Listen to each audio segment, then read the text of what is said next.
down to Ramon's supplement company's private gym and trained with Ramon there. And he was telling me he had just taken like a month or two off training as well. In his broken English, that's what I gathered. And I was telling him I just took 2 months off training as well.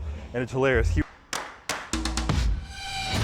What's up guys and welcome. You're watching Fuzzy Fitness. Let's start this video with Chris Bumstead and his latest comments on his biggest rival Ramon Dino as you watch him prep for this upcoming Arnold Classic. So even a genetic phenomena like Chris Bumstead admits that Ramon Dino is growing like crazy. And that is why Ramon has to sit back and relax after the competitions, because he needs to stop himself from eating too much. Because even with the increase of classic physique weight caps, making weight remains the biggest challenge for Ramon. Can't eat too much and he needs to relax because he gets too big and he's gonna be an open bodybuilder. And the guy literally took 2 months off and grew since the Olympia, which is like, he's huge, massive. I took 2 months off and just shrink and lose all my fucking strength. Still have some strength, but a lot of my size just disappears, so. Now, as Chris Bumstead gets closer and closer to his retirement, he has really started to admire the rivalries that he has. The man has already won 5 classic physique Olympia titles, and he has given himself just 2 more years before signing off. And those 2 years are gonna be the most difficult one in terms of holding on to that title. Because Ramon has just closed that gap so much, especially this last year. A few years ago, Chris Bumstead was so far ahead of the pack that people thought he could come in at 90% and he would still win the Olympia. And that is not the case anymore. He cannot be off even just by a little bit. The margin of error is almost none now. And if Chris Bumstead comes in off in 2024, mark this, Ramon Dino is gonna win his first ever Mr. Olympia title. And I don't think anyone is gonna be surprised anymore. Don't have those kind of crazy ass genetics to just be fucking round and bubbly like that. But he's got an Arnold in like 6-7 weeks. He's doing the Arnold.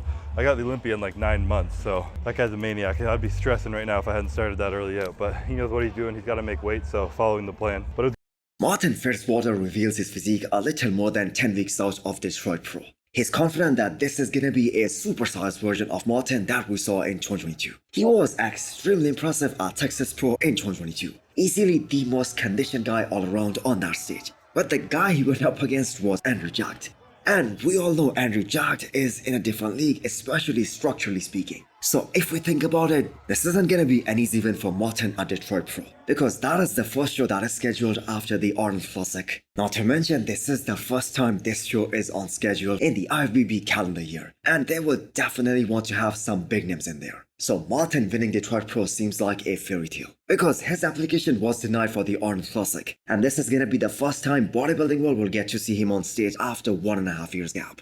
So Martin is also another young guy. He has a really nice flow to his physique. He's also very densely packed. Only variable that goes against him is he is kinda short. But the thing is, the current Mr. Olympia is also a short guy, and so is Hadi Chopin. So Martin is determined to qualify for the Olympia this year, and I'm sure that he will.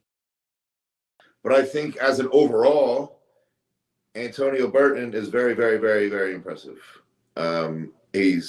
And I know he doesn't weigh much, which is incredible, but he's not small by any means.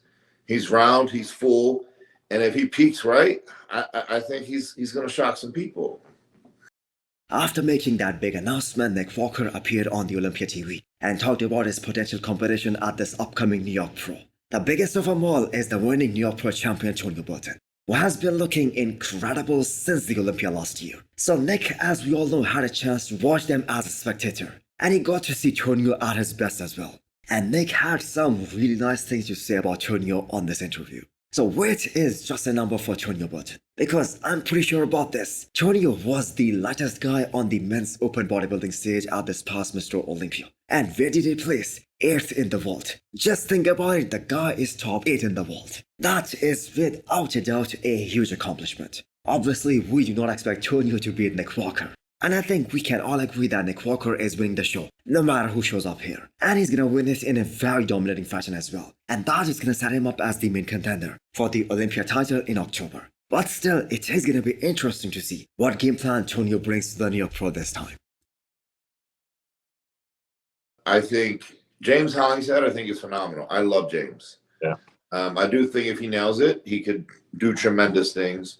James Hollingshead is firing all cylinders for this Arnold Classic prep, and he is really hitting his stride as he preps with Milos for the very first time. So that is one incredible side chest shot. He looks big, hard as a rock, dry like a granite. And that is a dangerous combination for James. There is a mutual consensus that we haven't seen the best of James just yet, and he himself believes that as well. He looked great in some of the shows that he did in 2020. But I have to say, after that, he hasn't hit his mark. He hasn't been able to hit his peak on the show day. So James Hollingshead is more than capable of cracking top 5 at this Arnold Classic. But the question is how far he can go, how high he can place. Can he beat a guy like Rafael Brandao, who is top 3 in most of the predictions? I really want to see how he compares to a guy like John De La Rosa and Horse and Antoine as well, because Horse has been rated very high in some of the predictions. So Horse or James Hollingshead, who is gonna place higher? Do let me know what you guys think. Horse MD, I wish I had his quad sweeps because maybe I would have won the Olympia already.